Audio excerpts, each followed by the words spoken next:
বন্দে মাতারাম যেটা আছে সের মধ্যে বেশ কিছু শব্দ এমন আছে যেটা ইসলাম ধর্মের যে ধর্মীয় বিশ্বাসে আঘাত লাগবে বা হিন্দু ধর্মে ছাড়া অন্য ধর্মীয় বিশ্বাসে আঘাত লাগবে, সেটা নিয়ে সুপ্রিম কোর্ট পর্যন্ত হয়েছিল। সুপ্রিম কোর্ট গাইডলাইনও দিয়েছে। আমি বলবো জোর করে চাপিয়ে দেওয়া হচ্ছে অসাংবিধানিক কাজ, এটা গণতন্ত্রের পরিকল্পিত। হ্যাঁ, রিকোয়েস্ট করা যেতে পারে যে আপনি এটা চালাতে পারেন, যেটা কেন্দ্র সরকারের স্বরাষ্ট্র দপ্তরের নোটিফিকেশন ছিল। এখন একদিন অনেক স্টেপ এগিয়ে গিয়ে এ কথা বলছে। তবে বলি একটা কথা, সুপ্রিম কোর্টের তাহলে এই অর্ডারটাকে রাজ্য সরকার মানছে না। আমরাও টিচার্স যারা আছেন, যে সংগঠনগুলো আছে তাদের সাথে কথা বলছি, যদি এটা জোর জবরদস্তি করা হয়, চাপিয়ে দেওয়া হয়, অসাংবিধানিক কার্যকলাপ করা হয়, একটা নির্দিষ্ট ধর্মীয় কিছু রীতিনীতি বা শ্লোক অন্য ধর্মের ওপরে চাপিয়ে দেওয়া হয়, এটা সংবিধান বহির্ভূত। এটাকে চ্যালেঞ্জ করা হবে, আইনের মাধ্যমে এটাকে রোখা হবে। আপনি কি বলবেন? দেখুন, আমি তো হকারদের পক্ষে সবসময়, আমি শ্রমজীবী মানুষের পক্ষে ছিলাম, আছি, থাকবে। দেখুন, যদি কেউ মনে করে এটা অবৈধ দখল, এটা মনে হলো সরকার বলছে এটা অবৈধ দখল, আমি না বলছি না, বিতর্কে যাবো না, ওটাকে বৈধ করতে পারে, দখলমুক্ত করতে হবে। তা দখলমুক্ত করতে গেলে দুটো দিক, একটা হচ্ছে যেখানে ওরা রুজি রুটি করে খাচ্ছে তাদের অল্টারনেটিভ একটা তো ব্যবস্থা করে দিতে হবে। ওরা তো আমার রাষ্ট্রের জনগণ, পশ্চিমবাংলার নাগরিক, ওদেরকে আপনি জায়গা দেবেন না? তো চুরি চামারি করছে না, ওখানে বসিয়ে কিছু ইনকাম করে সংসারটা চলছে, তাকে তার অল্টারনেটিভ জায়গা ব্যবস্থা করে দিই। আর হচ্ছে নির্দিষ্ট টাইমের একটা নোটিশ দেওয়া।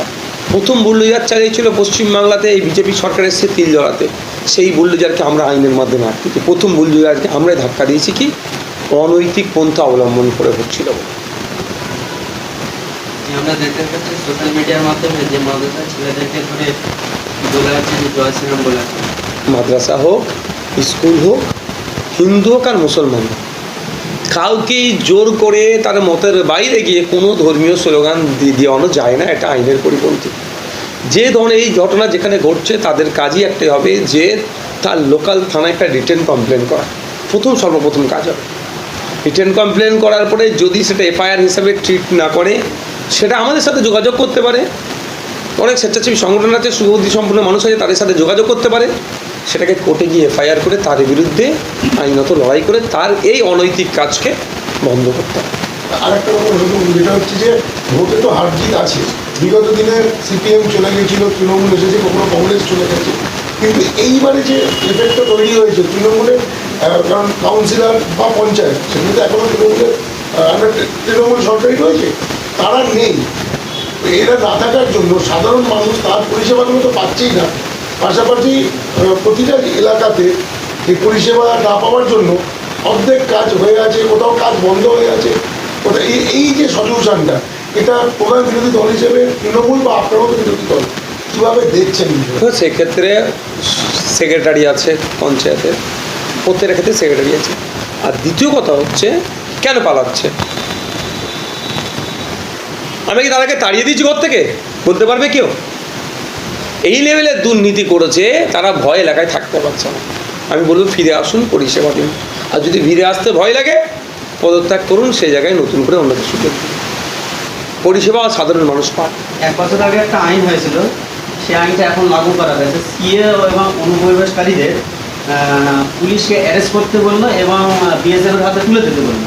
সেটাকে নিয়ে অনেক মানুষ বিভ্রান্তের ভেতরে আছে যে যাদের ডিলেট হয়ে গেছে, মানে যাদের ভোটার লিস্টে ডিলেট হয়ে গেছে তাদেরকে হয়তো অ্যারেস্ট করা হবে। এই নিয়ে দেখুন, আমি অনেকটা কথা বলেছেন, আমি একটা কথা স্পষ্ট ভাষায় বলছি, সিএ নিয়ে আমার অলরেডি চ্যালেঞ্জ করা আছে, মামলা চলছে সুপ্রিম কোর্টে। সেই তারিখ ওই পশ্চিমবঙ্গে সরিয়ে যাচ্ছি। যাদের ভোটার লিস্টে নাম ডিলিট হয়েছে এই 27 লক্ষ, তারা আতঙ্কিত হওয়ার জায়গা নাই এই ক্ষেত্রে, এই রিলেটেড যে তাদেরকে পুলিশ ধরবে। আপনার এখন ভোটার লিস্টের নাম থাকবে না থাকবে, এটা ভোটার লিস্টের নাম থাকা না থাকার সাথে সিটিজেনশিপের কোনো সম্বন্ধ নেই। আপনার ভোটার কার্ড নাই, আধার কার্ড আছে, প্যান কার্ড আছে, রেশন কার্ড আছে, দলিল আছে, আপনি তো ভারতীয়। এটা আপনারা বুঝতে পারছেন না কেন? এটা আতঙ্কের পরিবেশ তৈরি করা হচ্ছে। আপনাকে আমাকে আতঙ্কে রাখতে পারলে শুভেন্দু অধিকারীকে প্রশ্ন করা যাবে না। আপনি বলেছিলেন ক্ষমতায় আসলে 450 টাকা গ্যাস দেবো, এই প্রশ্নটা কেউ করবে না। চাকরির কথা বলেছিল, পেট্রোল ডিজেলের দামের কথা বলেছিল মুখ্যমন্ত্রীকে, আর কেউ এই প্রশ্ন করবে না, ওই জন্য আতঙ্কে রাখবে, এমন কথা বলবে ঠিক মধ্যিখানে বলে ছেড়ে দেবে, সাধারণ মানুষ এটাতে হই হই করবে। আরে আমার ভোটার ডিলিট হয়েছে অন্যায়ভাবে, আমার তো আরও কাগজ আছে। আচ্ছা, আপনারা যেটা ভোট দিতে যান, ভোটার কার্ড ছাড়া আর মনে হয় 11টা মনে হয় ডকুমেন্টস আছে ভোট দেওয়া যায়, তাহলে কেন সেগুলো অ্যালাউ করেছিল? আপনার ভোটার কার্ড হারিয়ে গেছে, আপনি আধার কার্ড দিয়ে ভোট দিতে পারেন, তাহলে আধার কার্ড আপনার কাজে লাগবে না? আপনার দলিল আছে আপনার কাছে।